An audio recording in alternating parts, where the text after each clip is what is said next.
Hello, everybody, and welcome to my channel. If you're new here, so am I. I made a video years and years ago, I think in 2022, so I guess only like 3, 4 years ago, but I have not been on here since. I have found excuses in every way, shape, and form, whether it was, oh, I live with roommates, or I don't have a good backdrop, or I don't have the right equipment, and I realized that I just need to do it. There's this little Pinterest quote I save every time I see it, even though it already says, you already saved this pin. I'm like, I still need it. I need it again. And it's like you just have to put it out there. You don't have to make it good yet. And I was like, I just need to start getting back into what I enjoy doing. I used to have a podcast a- around when I was finishing up college, so also in about 2021, and I just miss it. I miss being able to talk about things that I'm passionate about, and I went to school for broadcast journalism, so it's something I really enjoy. But when I did the first trial video last night, I went to edit it, and I was like, oh my goodness, I need to relearn how to do a lot of this. So, it's going to be a journey, and I know this is going to be far from perfect. I'm probably going to watch it over again in, hopefully a few months, even like a year or two, and I'll be like, oh my gosh, well, at least she did it. She got back into it. So, today's video is all about the event that changed my life more than anything. And I guess it was less of an event and more of a life decision, and that was to teach English and be an English assistant in Madrid. And today I'm going to tell you the steps to take to be able to do that. This is not just for Madrid. I tried to keep it as broad as possible and to just give you some really actionable steps so that you can do it as well if it's something that's on your radar. So, without further ado, let's get into it.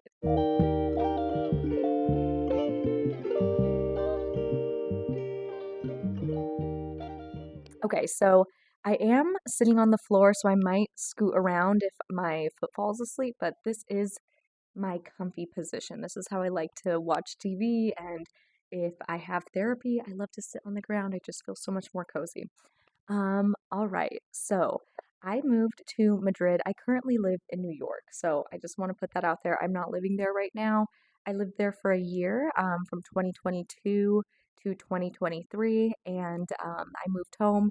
I became a flight attendant, and I now live in New York City. I live in Queens, and yeah, I feel like the thing that gave me the courage to be able to move at all was that move to Madrid. It was such a huge deal for me. I had never lived more than 25, 30 minutes from my parents, and it was a huge transition. And I grew up with really severe separation anxiety. My mom is also a flight attendant, and I just grew up really, really struggling whenever she would leave. I had a hard time going to sleepovers, and I I went to this camp because when I was little, I really wanted to be a vet, and I went the first day. It was like a 3 day camp, and it was like 2 nights you slept over. It was like an animal camp, and I cried so much that I made the counselors make my mom pick me up. I was like a wreck. So I kind of grew up with the ideal that or the idea and that I couldn't handle living far from my family. So it was a huge deal when I said I was going to move to Madrid. And I think a lot of people didn't really think I was going to do it or go through with it.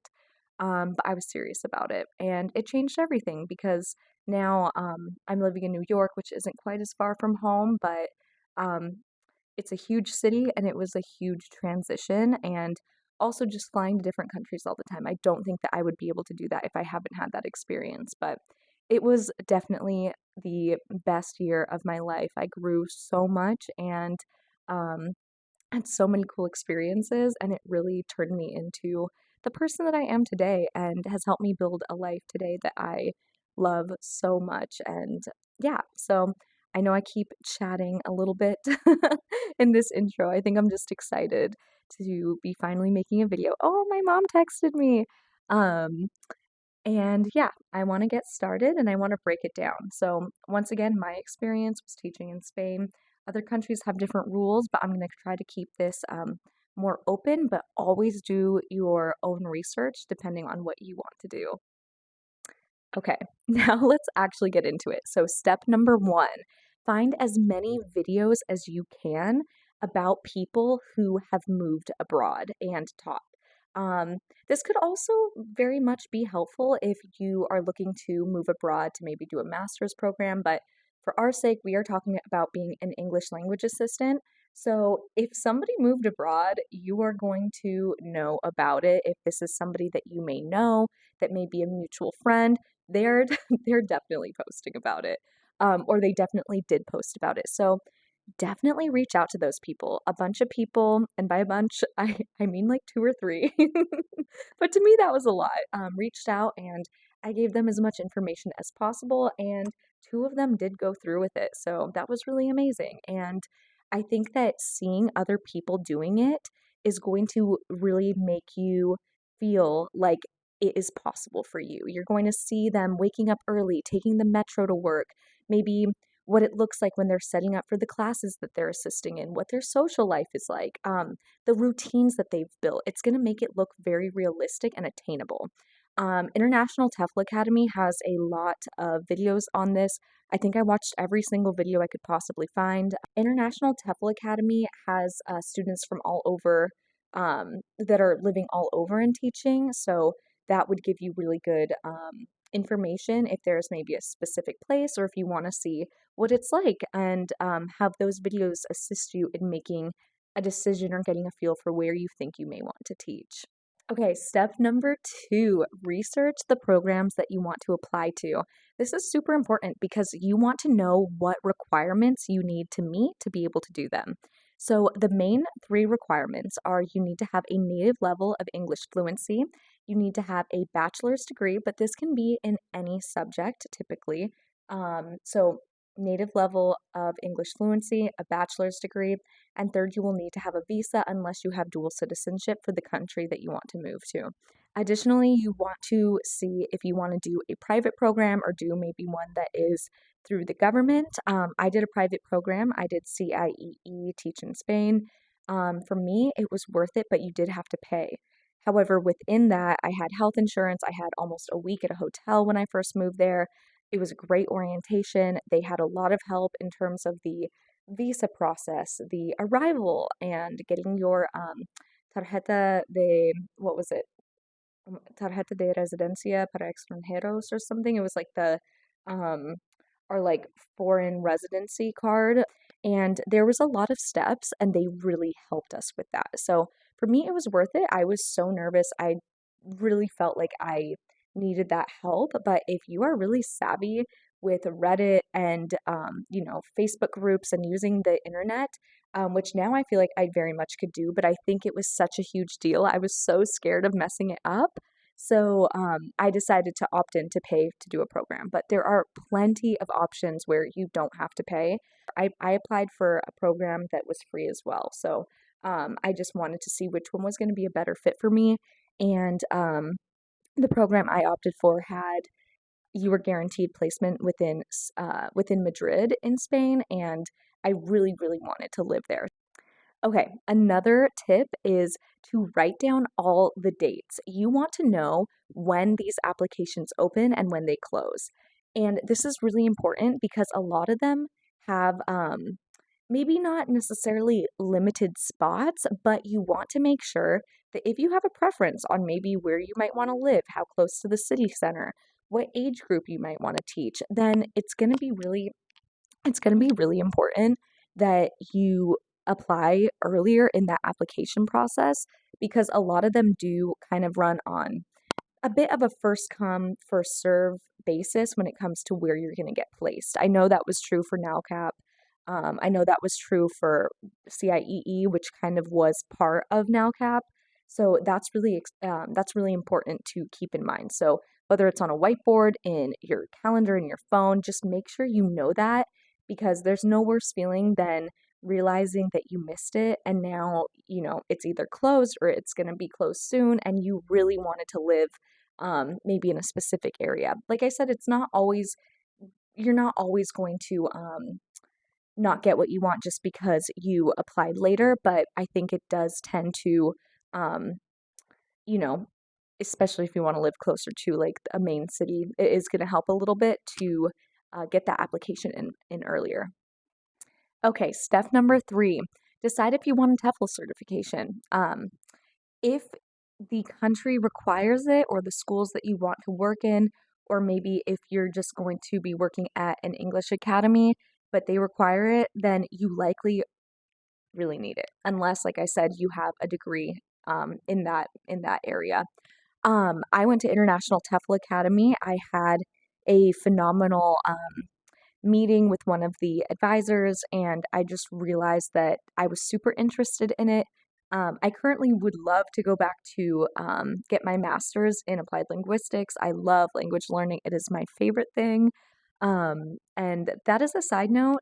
If you can allocate any money, whether that means no more Starbucks runs or less Starbucks runs or less Uber Eats, and you can save up to start learning the language of the country you're moving to, I think that is unbelievably important. I really dedicated um, the year before I moved to practicing Spanish nonstop, whether it was reading books, pushing myself through reading books and learning grammar. I got a tutor. I listened to podcasts and music and watched TV shows. And I think that that was really important. And I think that it showed my students how much I was excited to learn languages, um, that I wasn't expecting them to do anything that I wasn't willing to do myself. And I think that that is huge when it comes to teaching and being in the classroom. Well, it kind of looks like I have a halo on, like those really cool halos. I've seen like some cool Etsy ones on Halloween. Um, but yeah, so if you need to get a TEFL, look into all the options. There are some that are partially in person as well. I think International TEFL Academy has one that is in Barcelona, maybe somewhere else as well. CIEE, I think, has the option for that. Like some schools just in your area might have it. Whether that might be a community college or a four-year university. So look into your options, check out the price, check out what you need, what will fit your schedule if you are working as well.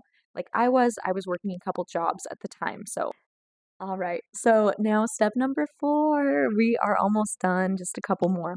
So the ball is rolling. You are getting your TEFL certification if that's what you are deciding to do, and you are applying to those programs. So if you are applying to those programs, you need to know that you may need to have a letter of recommendation, some references. You are going to need to probably write a personal statement. You're going to have a passport so that you can scan that, and that's going to be necessary for when you're getting your visa. So start really making sure that you are prepared for these. They're not just like, some LinkedIn job applications where you can just click a couple buttons and be on your way. Some of the applications are a lot harder than others. For example, NALCAPS is a little bit confusing. I'm sure others are very confusing. So utilize the internet for as many resources as possible to have some, there he is again, to have some help with those applications, because I think that will make a big difference, and don't let it seem too daunting. Use the internet, um, use those Reddit groups, join those Facebook groups. And if you do go through International TEFL Academy or somewhere that has assistance, they might even help you with job placement assistance as well, and connecting you to other alumni so that you might be able to network and find jobs that way. Because I'm talking about, I guess, more government programs that you can do, whereas there are some where you would be working at like maybe an English academy. I don't know how other countries format it. So definitely do that research. And maybe in the future, I'll do more research on other programs too so that I have more insight. But like I said, I'm just mainly going off of my personal experience. Okay, number five, go get your visa. Make sure you have all those documents.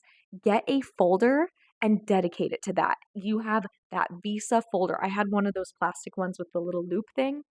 I felt very, very professional, and I just felt so organized, and that is really important. There is a lot of moving parts for a visa. There are things that you kind of have to time accordingly. make sure that you know everything that you need. Go on to that consulate's website, know where your consulate is. There isn't a consulate in every single state. Know where your consulate is so that you know, oh, I'm going to have to drive pretty far. I'm going to have to take a flight. Um, Figure out how to get an appointment and when you need that appointment. There's often a bit of a time frame. Make sure that you know that and you once again have it written down. Your folder of documents and your calendar are your best friends in this process. You have to be organized. And this is a great exercise for when you're going to have to be organized and taking care of yourself when you are living on your own in another country very soon. Okay, this is the last one. So, the last step, which I think is step 6, is get to saving. So, what I think a lot of the organizations say is to have around $2,000 to $2,500 saved before you go. This is for all of those startup costs, and it might take about a month or so to get your first paycheck, depending on when you move versus when you start school and when they tend to pay their language assistance. So, make sure that you have money saved.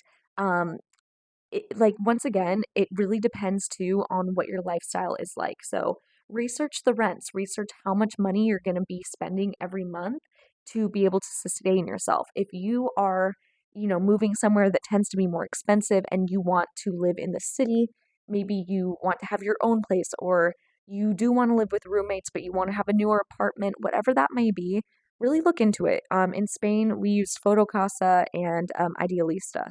So I'm not sure what other what the Zillow of like other countries is, but look into that. Try to figure out how much money you're going to need, and look into transportation, what that looks like. You want to make sure that you feel comfortable when you get there because there are a lot of costs. Those are all my tips. I am so excited. Hopefully, maybe this is a video that is one of your first steps to getting into this process. I just think that there's nothing better than being able to share your culture and language and learn another culture and language. And um, yeah, I know maybe it's cheesy to always say that this is such a life-changing experience, but I made some of my best friends in the world. I now can read. I have underneath me on my coffee table, I have piles and piles of books in Spanish that I've read and truly understood and enjoyed and loved and have written Goodreads reviews on in Spanish. And those are things I never thought I'd be able to do. Um, yeah, I was looking back on photos and just thinking, wow, I can't believe that I got to experience that. And I want to make it seem like it's possible because at the time when I was getting into this, there was months when I had heard about it. I had met a mutual friend who had done it, and I thought this couldn't be me. I just like how could this be me? And I was really sad. I just was like, no, like this can be the reality for some people, but I'm not one of them. And it was through watching these videos that I realized that it could also be my life too. And I really hope that if this is something you want to do, you step out of your comfort zone, you get that folder, you get that calendar, and you go for it. So I'd love to do more videos about these sorts of things. I'm so passionate about language learning and about education and about, of course, traveling. But in terms of travel, I just think that like being able to have those deep rooted connections is like the most fulfilling thing. And that's what really builds us empathy. And I think that we all feel like there should be more of that. So I hope you all have a wonderful day, and I will be back soon for another video. Drop in comments about maybe where you want to live to or other videos you'd like. So thank you so much for stopping by. Oh, last thing, my mom had got me this mug and it says JFK to Madrid and it has my name on it. Isn't that cute? I'll link this. This is the best present, I think. Absolute best present. I got these for a lot of my flight attendant friends and my boyfriend last year for Christmas. I think they're the best, so I will drop that link below. But thank you so much for watching. Bye.